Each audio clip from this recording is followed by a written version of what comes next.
What happened to the long drive? The weirdest thing about changing the engine of this car is that it's a great metaphor for what seems to be happening with this game at the moment, the beautifully cursed car-owning survival sim known as The Long Drive, that to be honest has seen more positive coverage than anything critical, but with 3 years of inactivity on the store page and the last post back in July 20.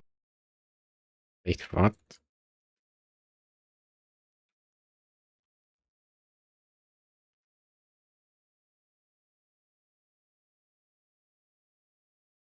Game is abandoned? No. Does it social interaction? Yes. Bye.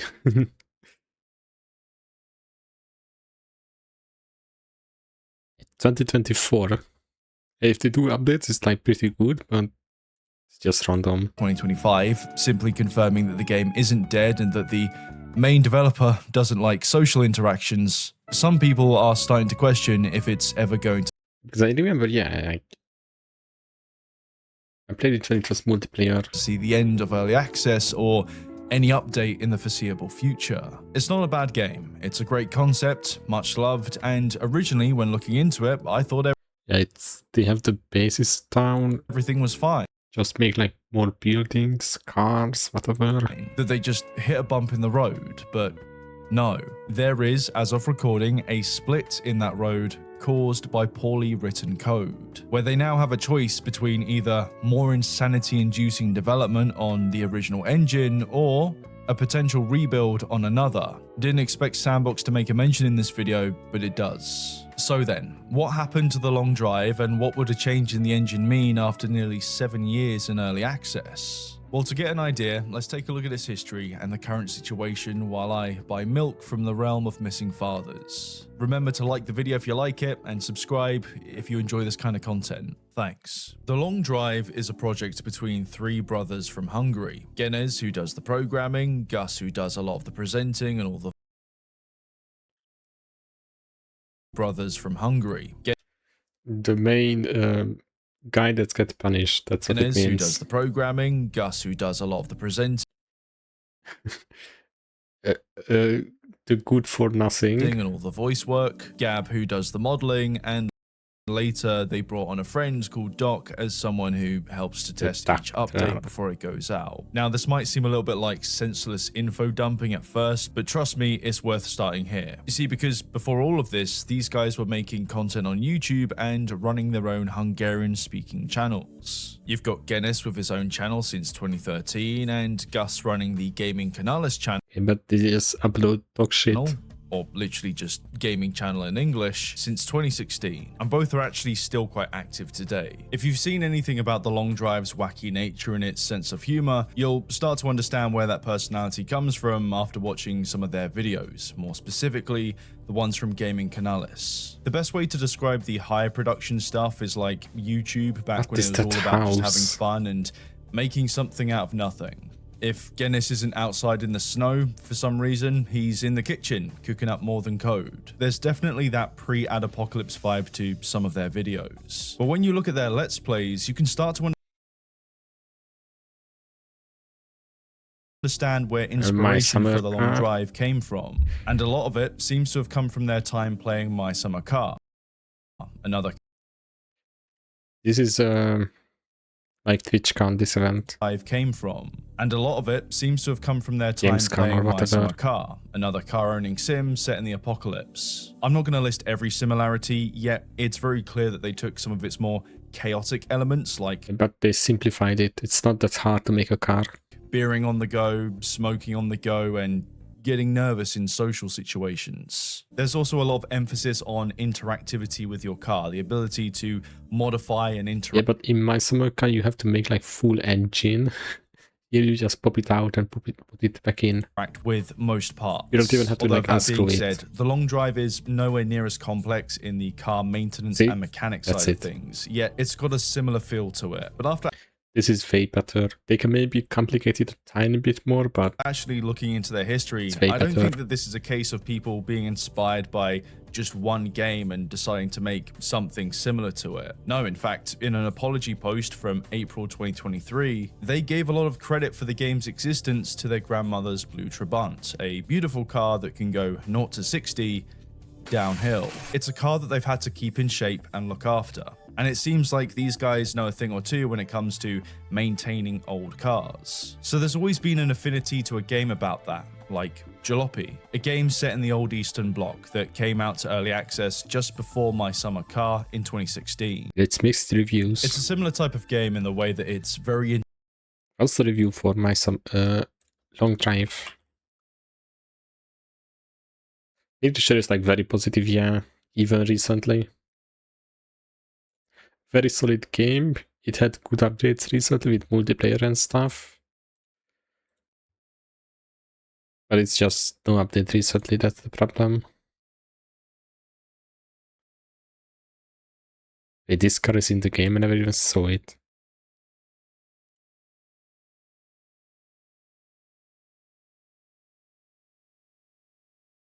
Yeah, they make really good updates, but it's interactive, random. And you need to maintain and repair an old car, and they make it as well as manage resources along the way.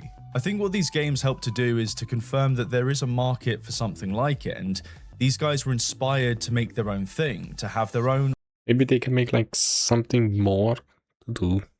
Like, okay, you drive, but like,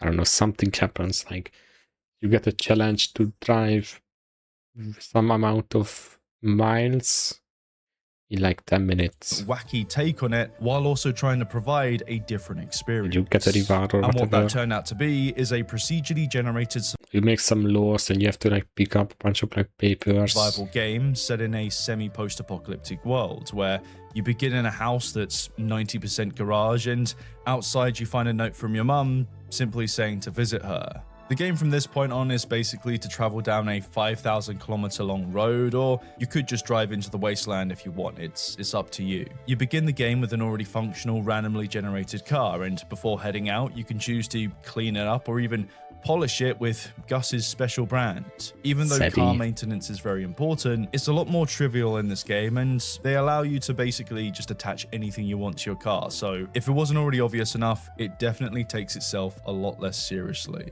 Along the way, you'll go from one building to another in this vast wasteland of varying biomes. Similar to Jalopy and My Summer Car, driving a manual can be a manual process, meaning that you can choose to shift gear by yourself, which, to be honest, makes the whole game feel a bit more immersive. Your greatest enemies are collidable objects, and the real challenge is to basically not run out of fuel between different settlements. This is because the and not crash your car with a random rock. Distance between buildings on foot is pretty far, and most buildings have some kind of food or fuel that you can find, even other cars that you can decide to repair if you're getting bored of the one you already have.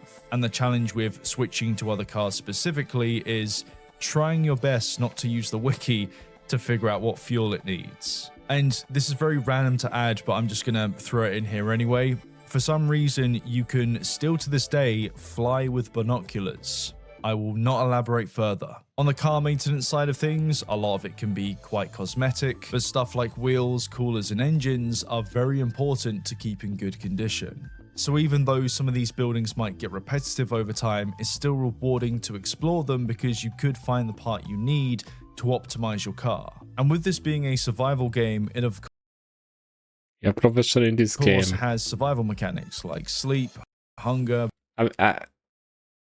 thirst, and pee-pee poo-poo mechanics that I've played it before, but the car probably inspired. There are also weapons that you can clean up to defend yourself with against.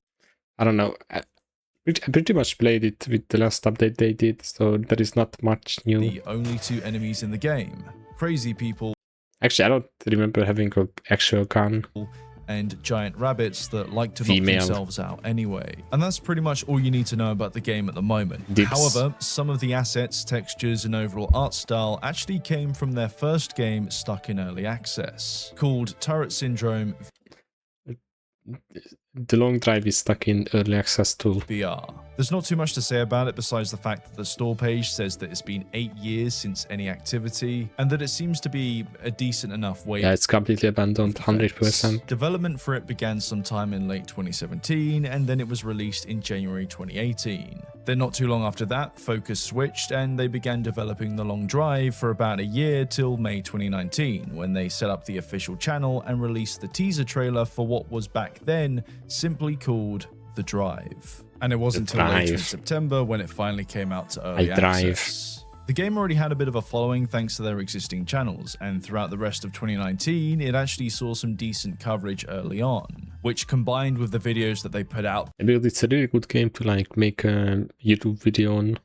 Just a like random little game. They're trying to promote the game, as well as just people stumbling across the store page. They managed to secure an English-speaking audience pretty quick. Pay for an afternoon. On the reception side of things, it did better than expected, and for the rest of 2019, it showed a fair amount of progress, like making improvements to the car spawn rate, the performance in general, the overall user experience, and they made it easier to swap parts. They also added a new car, new buildings to explore, and quite importantly, terrain generation. Of course, there's a lot more to it than that, but these guys hit the ground running, listened to feedback, and just would be cool if there would be like a snow biome and your car is like slippery. On. What else was quite nice is that in December they added a snow biome with snow that you can actually play in. But in November that year, like a side character making an appearance before becoming the main villain of the story, the first sign of multiplayer was posted to their channel. This is a Minecraft YouTuber skin. All this was just a simple test, hence why there's a Minecraft character, because back then they didn't have player models yet. As innocent as this may seem, it was kind of like opening up Pandora's box, because regardless of if this was a planned feature or this was something that people were requesting, by showing that they were testing it out, that set some expectations. Because once people see something like this, then multiplayer. they expect something to come of it. That's what they 2020 want. was a very active year, and without listing every single feature or update, there were a few milestones worth pointing out, like properly implementing road generation. For the first few months, it was a struggle to get the roads to cooperate with the terrain, and to give credit where it's due, they've always been happy to share the absolute state of it, the absolute mess behind the scenes while trying to figure things out. It wasn't until May when they finally got it working decently enough to release it in a patch, and this patch came with further improvements to performance, buildings now spawn out in the open, and they added a BB gun, which is pretty they spawn just randomly outside. cool in the way that you need to manually click and drag to reload it. They already tied a lot down with the core driving mechanics and the engineering side of things, yet in all of this, it's the terrain generation itself that will come back to bite them later. One of the key things that sold this as a funny game was the introduction of a player model, and if you think this knockoff Iceberg Boy looks uncanny, then take a look at the player model test in June 2020. As they say in the comments, it's a face that only a mother 5,000 kilometers away could love. Thankfully, only a few days later, they managed to refine it to look a lot more human and added the ability to customize your character later in July. This game already had a good amount of freedom when it came to the player movement. Like, for example, if you hold Q, you can stand still and look about, and if you do the same while driving, you can literally stick your head out of the car. You can also scroll up or down to go up or down. And again, if you want to catch some air, you can just stick your head out of the roof. Opening stuff is manual in the way that you click and drag. Objects you hold can collide with others or not if you don't want them to. And you can also move or rotate stuff quite freely. The reason why I bring this up now is because it looks like they just threw the player model on top of all this functionality, thought it looked funny, and because everybody else thought so too, the cursed player model solidified itself as a defining feature of the game's identity. In a game like this, if it's not broken and it makes people laugh, why fix it? It's also worth noting that 2020 was the year where they provided a lot of the same camera tools that were used in the creation of their own videos. Mostly just the ability to drop the camera so you can see yourself, but also stuff like this top-down view to give it that old-school GTA look when driving. Why is any of this worth mentioning? Well, with in-game camera features and a lot of freedom just to kind of mess about with the game, by this point they had something that was even more primed for content creation. Now, already, and as expected, each update started to see the odd comment asking for multiplayer, and eventually on the 9th of August 2020, they straight up just gave everybody what I like to call very early access to multiplayer on the test branch, and for the next few days worked on trying to get it right. Again, to give credit where it's due, they were more than happy to show the behind the scenes, the process of testing, and they did this showing off 4 videos that month. The first, simply titled Multiplayer in the Works, shows a group of people T-posing and moving around. The second was the same thing, although this time you can see customized player models. However, when it came to the third and fourth video, there was a bit of an issue, and that was synchronization, or the lack of. It seems to be that cars themselves struggle to comprehend reality, and physics becomes more of a suggestion than anything else. It turns out that synchronizing things took a bit of work, and the process seemed to be quite a manual one using the Unity engine. If it wasn't stuff flying about, it'll be terrain generating weirdly or players rubber banding every few meters. Thankfully though, December saw more success as multiplayer became much more stable. There was some rubber banding here and there, but nowhere near as chaotic as before. Then in February 2021, it looked even better. You could actually see your friend twist and warp their body in the same weird way you do, and you can now enjoy exploring the world together. But unfortunately, it was far from ready. It still had issues with distance, where physics would get weird if players went too far away from each other. Terrain for each player could sometimes be different too, so what you see versus what they see may not even be aligned, or buildings might not be visible at all, if not slightly off position. Apparently, having stuff in your inventory whilst in your friend's car could either stop the car or flip it, and when you combine that with falling through the map on the odd occasion, as well as drops in FPS, you can see that multiplayer still had a way to go, and it already took about 6 months to get it to a point where it was. Yeah, but even if you like struggle with it, you need multiplayer. Somewhat stable. Now, although they managed to add Doesn't more matter stuff how much to you struggle with it, you need it in the game. during this time, multiplayer took the spotlight. So to counter that, since February 2021, Maybe they could have like a bunch of like community mods that add a lot of stuff to the game. focus switched back to making content and much needed bug fixes for the main build, because remember, multiplayer was only on the test branch. From June till the 1st of July, the game received a few more updates to the main branch. A lot of it came from the June patch, which included stuff like a new grass biome, new vehicles, a balloon giraffe that you can point at stuff, a revolver that you can point at stuff, sunglasses that actually tint your vision, and now you can explore multiple biomes that blend between each other per run. One of the more significant things to come of 2021 was in October when they finally added survival mechanics such as health, hunger, and thirst, as well as more consumables that you can find along the way. Considering that they only have one person coding the game, they got a lot done, and in this year they also got another game out there called Coworker, a local co-op wave defense against zombies in a factory. What? It was released later in December of 2021 and hasn't seen any public updates since then or any build activity since June 2024. So it's hard to tell how much time this took away from development for The Long Drive, but it's not another early access and seems to be a small in scope side project, not a complete change in priorities. Anyway, to finish things off for The Long Drive in 2021, they added these menacing Darude sandstorms. That's what they called them, that's the music they used in the trailer, and that's one hell of a throwback for my majority Unk audience. 2022 began a bit late with an update in March, and this update came with a few new things as well as, more notably, a cool car. But more significantly, at the end of the patch note, they made it clear that development on multiplayer was back on. What followed after this were a few more updates, one in April, one in July, and one in September. And to be fair, each one showed a lot of progress in polishing up the multiplayer experience, yet still, it was far from ready to be released to the main game. Now, this is where we start to just go and vibe code the rest of the game.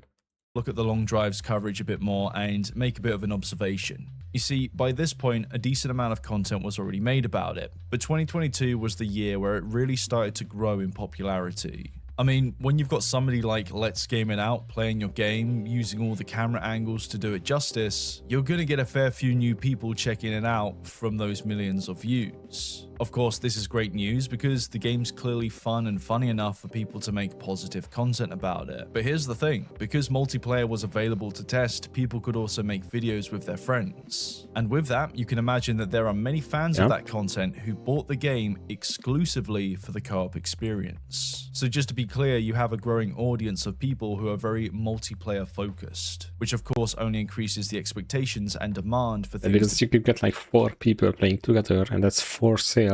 Be fixed. Of course, I can't speak for the guys if this added any additional stress to development itself. However, it's not too hard to imagine that as its popularity grows, so does the pressure, and the demand for it to be polished. Anyway, 2022 finished off with some more cool stuff, like when you zoom in, your eyes bulge out of their sockets. There are now female player models that are just as weird as the male ones. You can now find a shotgun in the wild that has this cool manual reload, and also a very much needed human enemy type. These guys were released in November along with a big creepy house full of loot, and the nice thing about having these guys spawn like almost every station. I know them. What is that link?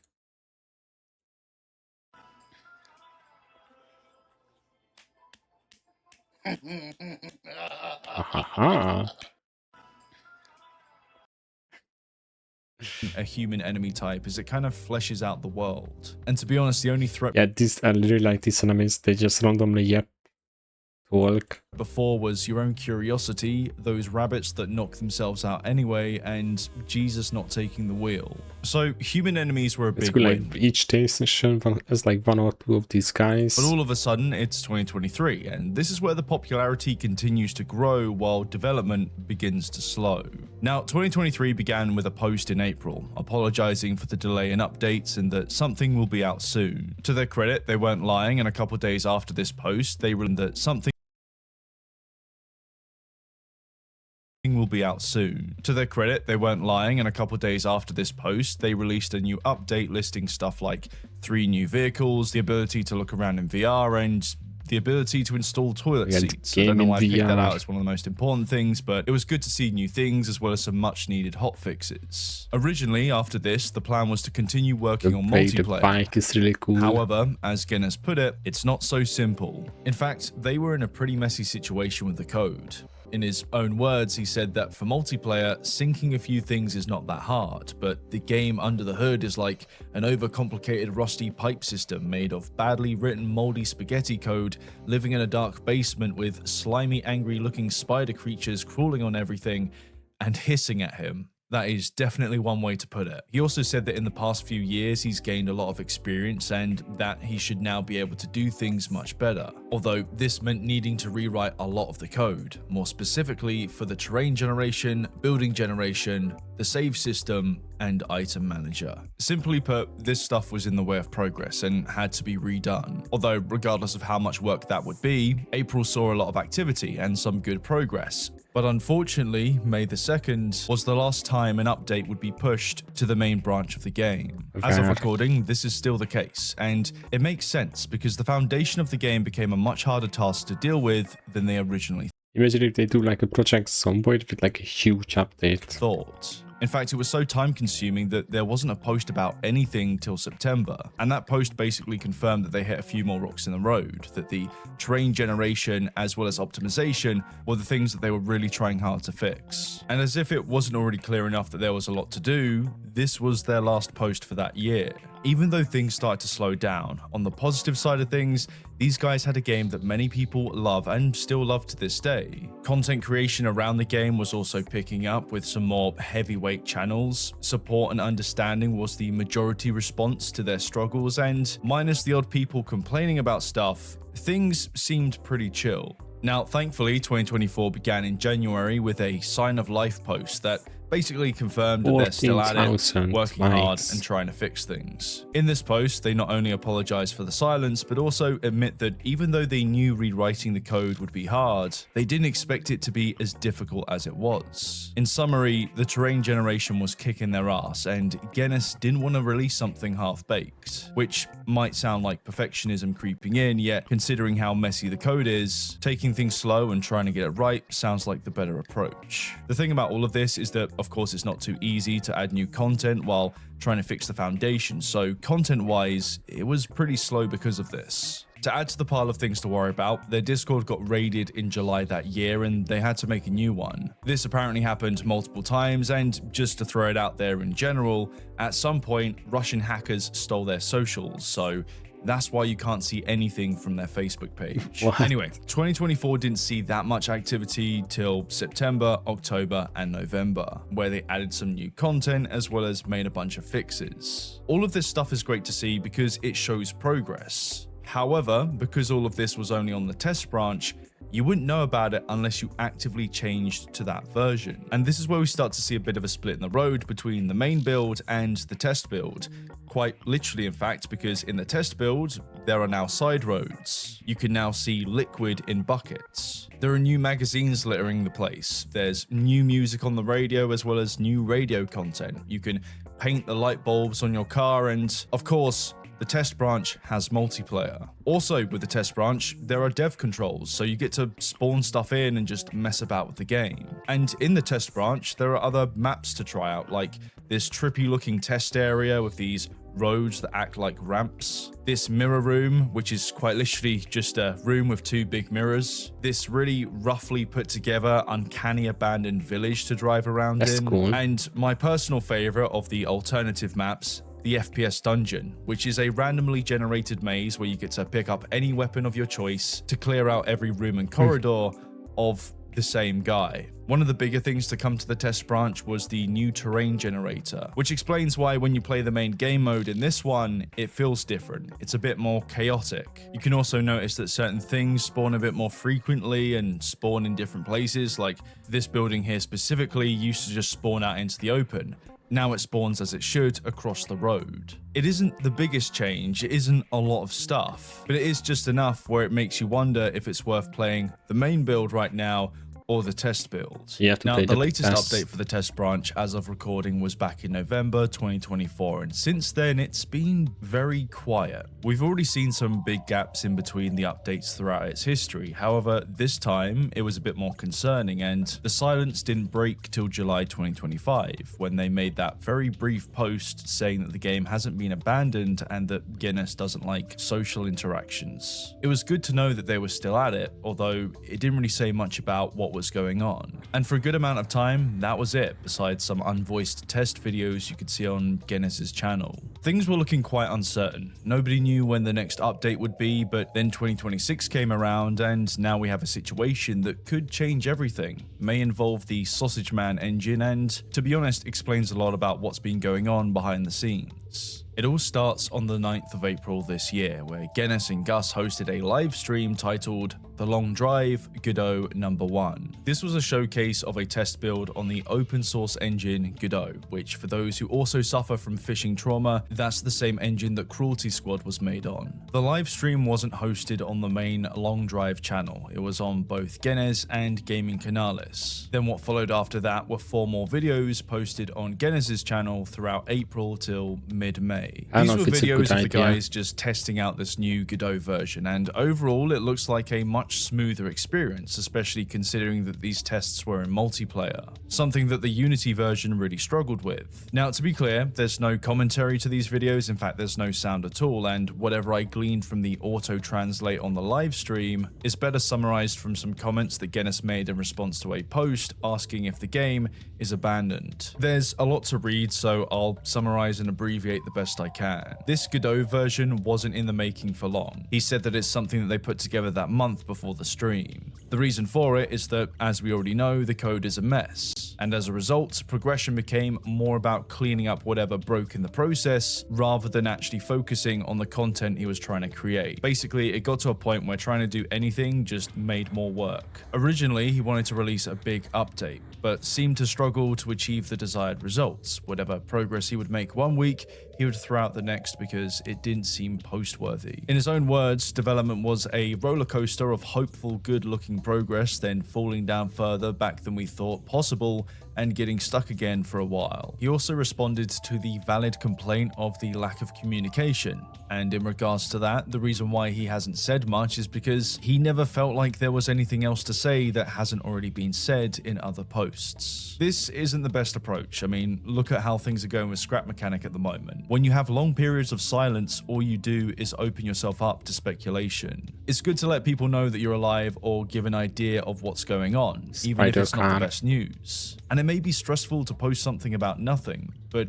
at least it helps the community to understand what's going on. Anyway, Guinness confirmed a couple things about this potential switch to a new engine. The first being that nothing is set in stone, and that part of the reason why he chose to try Godot out in the first place is because he's a bit more familiar with it and it's faster to get things done.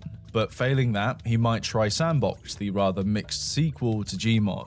It's an interesting option, and I doubt they would include the default player models that quite a few people have issue with. Although, just to be clear, this is just a consideration for if things don't pan out for whatever reason. Anyway, to add to all of this, he also mentioned that he might try to create some smaller, easier to make games to try and get a bit more practice in. The guy already has some side projects on itch.io, and as we've seen some of, enjoys making content. I think it's okay for developers to have a hobby, to have another creative outlet, and a side project to learn from. Many full-time devs working at studios do other things outside of the office, which I know might sound like a bit of a dick thing to say, but that will be a shock to some people. For an indie dev that's already got an early access project on the market, in fact, 2 in this case, the only danger I see is when that becomes either procrastination or a complete switch in focus, where the new shiny project that was meant to be a short demo becomes something bigger. It kind of happened already, and I only say that because Turret Syndrome never made it out of early access before they started work on the long drive. But then again, we wouldn't have the long drive if focus didn't switch in the first place. I think if Turret Syndrome had the same following or the same level of ambition, it would be a different situation. Based on what I've seen and what he said, I don't think that'll be the case. I think the focus is on seeing how far they can get with a new engine to justify moving over. But what will it mean if they do decide to move over and rebuild the game on a new engine? Well, to start with, he's confirmed that it would be a free update and that the Unity version will still be available for people to switch to if they so desire. Updates, in theory, will be faster, the game should run better, and that includes multiplayer. There's also the fact that with mistakes learned and the ability to write cleaner code, also just knowing kind of where you want to go in the first place, development overall should become a smoother ride. Not too sure how it's going to impact the modding community if they move to another engine though. Can't really speak for them, but it seems like a little bit of an RIP situation. But one thing to consider with all of this, if they do jump to a new engine, is if the game will feel the same or be close to the one that we got to know. No. Will it still have its weird quirks?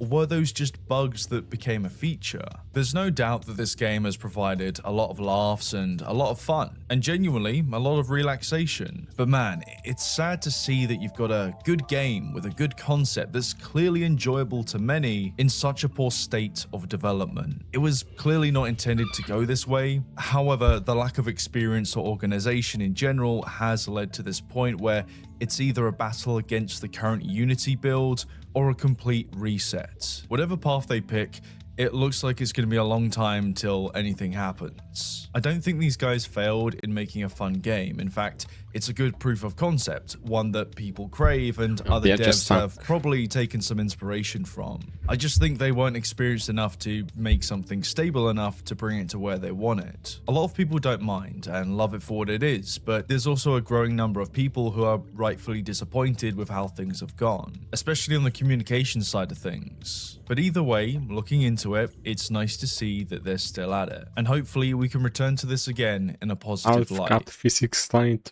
22 years ago and you can't. Valve has thousands of people. Thank you very much for watching, and also thank you to those who support the channel maybe via just the hundreds, join button still. or the Patreon. Each tier adds a number of items spawned at the end of a video. It's not much, but it's something. And the reason why there are literally thousands at the moment is because I stupidly said that every like in this community post would just add to the pile. So as you can see, it's quite hard for my machine at the moment. But anyway, thanks again, and to sign things off, a special shout out to the following: Like Gibbles by the dozen, the Cuddly Bot, Negadan, the one with severed toes, Abby, the Meatly, Durham Trollfist, Basto, Ali.Lair, King Delirious, Bob the Bronto, Scotched Eggs, Big Like machine is turned on.